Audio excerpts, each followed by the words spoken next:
Hello everyone. Hello students. Welcome to my channel Learn with Monica. And आज हम करने वाले हैं practice set number 10 for the examination of railway ALP CBT 2। सो दोस्तों उम्मीद करती हूँ कि आपकी तैयारी अच्छी चल रही होगी और कल है RRB JE का CBT 2 एग्जाम।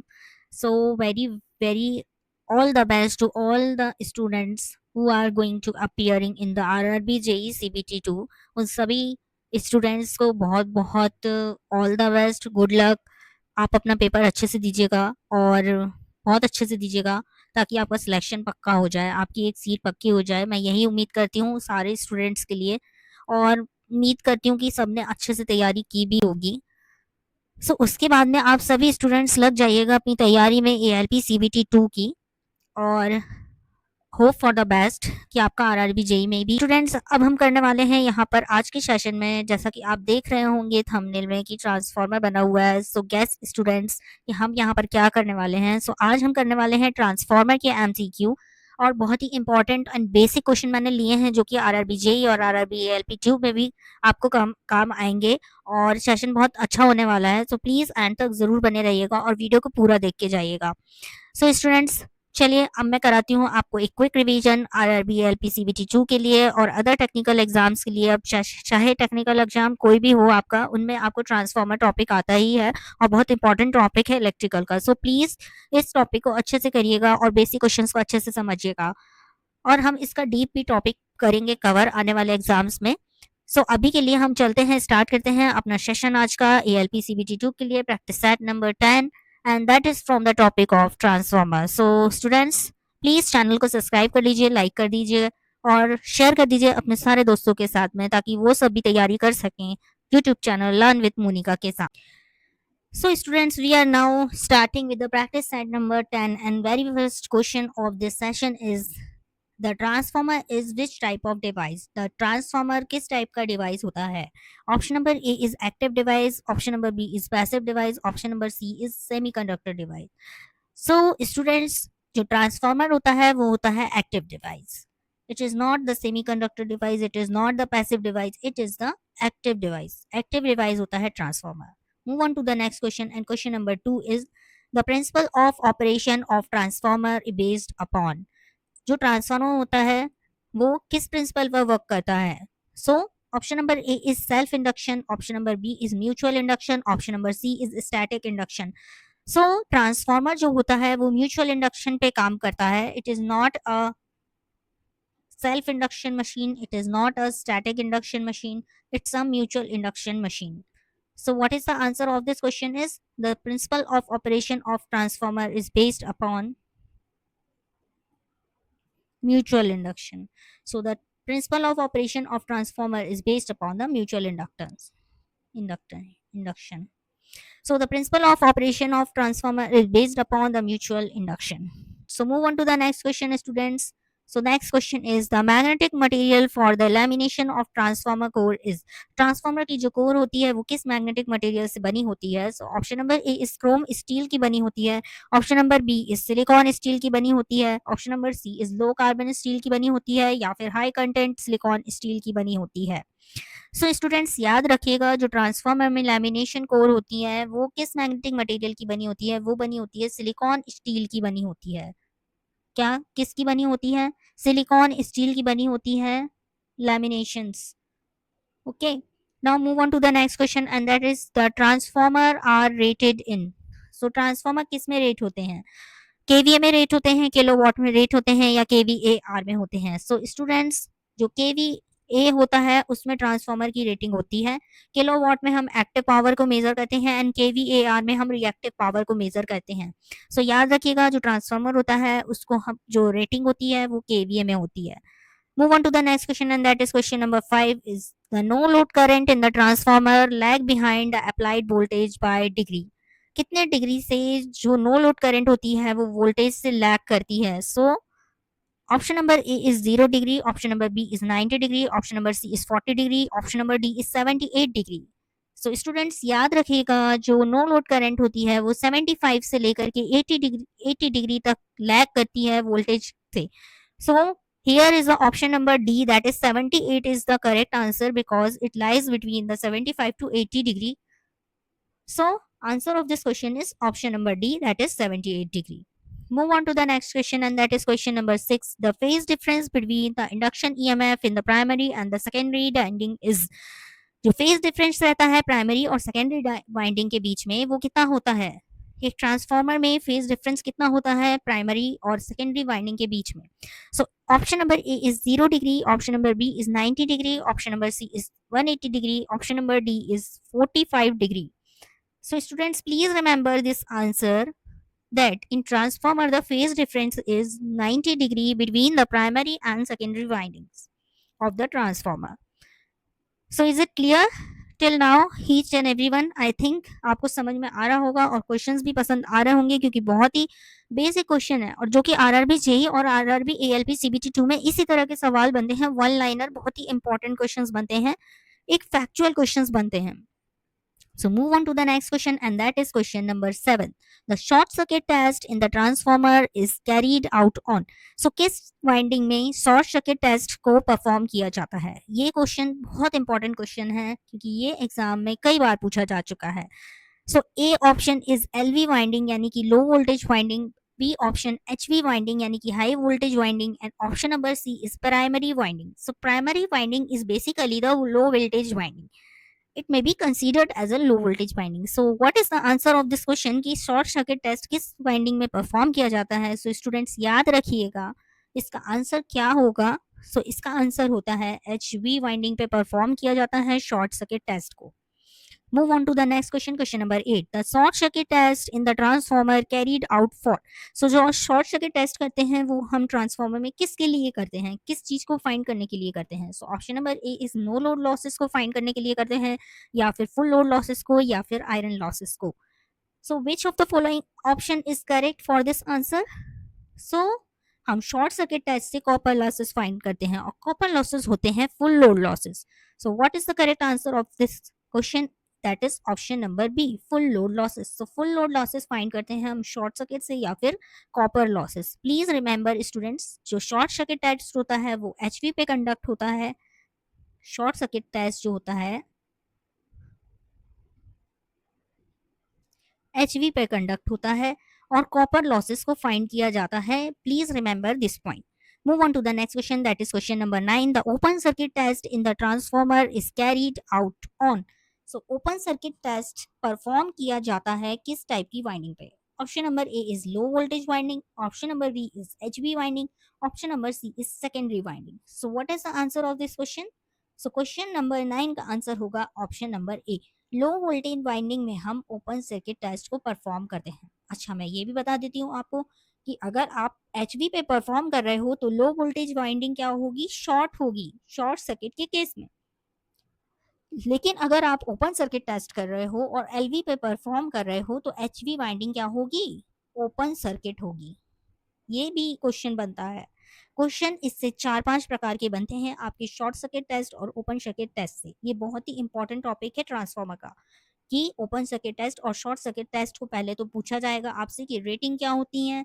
दूसरा चीज पूछा, बहुत ही सिंपल तरह के सवाल ही बनते हैं लेकिन 4-5 सवाल घुमा घुमा के ही बनाते हैं वो लोग. सो आपको इसका आंसर क्या याद रखना है कि एलवी पे परफॉर्म होता है, एचवी को ओपन करते हैं और इससे हम फाइंड करते हैं आयरन लॉसेस को. ओपन सर्किट टेस्ट और शॉर्ट सर्किट टेस्ट की ये 3 चीजों को आपको याद रखना है. So move on to the next question, and that is question number 10. So question number 10 is the open circuit test in the transformer is carried out for. So हम open circuit test किसके लिए करते हैं? मैंने अभी आपको बताया कि open circuit test से हम iron losses find करते हैं. So answer of this question is option number C. So open circuit test के लिए आपको याद रखना है कि हम LV पे perform करते हैं, HV को open circuit करते हैं और इससे हमें मिलते हैं iron losses. ठीक है. Move on to the next question, and that is 11. The efficiency of a transformer can be determined indirectly by. किस टाइप के टेस्ट से हम efficiency ट्रांसफॉर्मर की मेजर कर सकते हैं? So option number A is open circuit test, option number B is short circuit test, and option number C is open circuit and short circuit test. So what is the answer of this question? So answer of this question is open circuit and short circuit test से हम efficiency को find out करते हैं. Move on to the next question, that is question number 12. So efficiency का formula क्या होता है वो भी मैं आपको बता देती हूँ. एफिशिएंसी का फॉर्मूला होता है ट्रांसफॉर्मर की x V I cos phi upon x V I cos phi plus iron losses plus x P S C square copper losses. This is the formula of the transformer. और transformer में आप देख रहे हो यहाँ पर iron loss और copper loss दोनों चाहिए हमें एफिशिएंसी फाइंड करने के लिए. This is because we perform the open circuit and short circuit test both. Not a individual test can can give us the values of efficiency, और can हमको बता नहीं सकता वो कि हम एफिशिएंसी सिर्फ किसी एक टेस्ट से फाइंड आउट कर सकते हैं ट्रांसफॉर्मर की. तो आई थिंक अब आपको समझ में आया होगा कि क्यों हम दोनों टेस्ट को परफॉर्म करते हैं. Move on to the next question, that is question number 12. The most efficient electrical machine is. So यहाँ पर वो आंसर ही नहीं दिया है कि जो efficient electrical machines होती है. इसमें ऑप्शंस दिए गए हैं DC machine, induction machine, synchronous machine, and the fourth one option should be transformer. And answer of this question is transformer. Okay, so answer of this question 12 is transformer. Transformer most efficient electrical machine होती है. Move on to the next question. Question number 13 is oil in the transformer is used for. Oil क्यों use करते हैं हम transformer में? Insulation देने के लिए, या फिर ल्यूब्रिकेशन के लिए, या फिर इंसुलेशन एंड कूलिंग के लिए. सो जो ऑयल होता है बेसिकली इन ट्रांसफॉर्मर वो होता है इंसुलेशन एंड कूलिंग के लिए. अब आप पूछेंगे कि ट्रांसफॉर्मर में ऑयल कहाँ यूज होता है. सो ऑयल कंजर्वेटर के अंदर फिल होता है. कंजर्वेटर टैंक होता है जो कि ट्रांसफॉर्मर के ऊपर होता है. कंजर्वेटर टैंक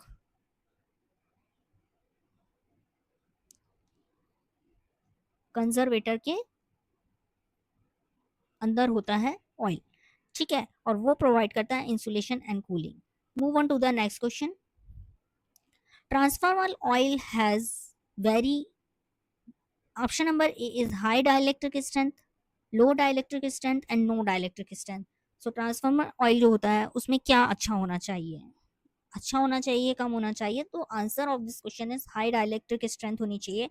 एक ट्रांसफॉर्मर ऑयल की, जो ऑयल यूज होता है ट्रांसफॉर्मर में, उसकी डाइलेक्ट्रिक स्ट्रेंथ हाई होनी चाहिए. So move on to the next question. Question number 15.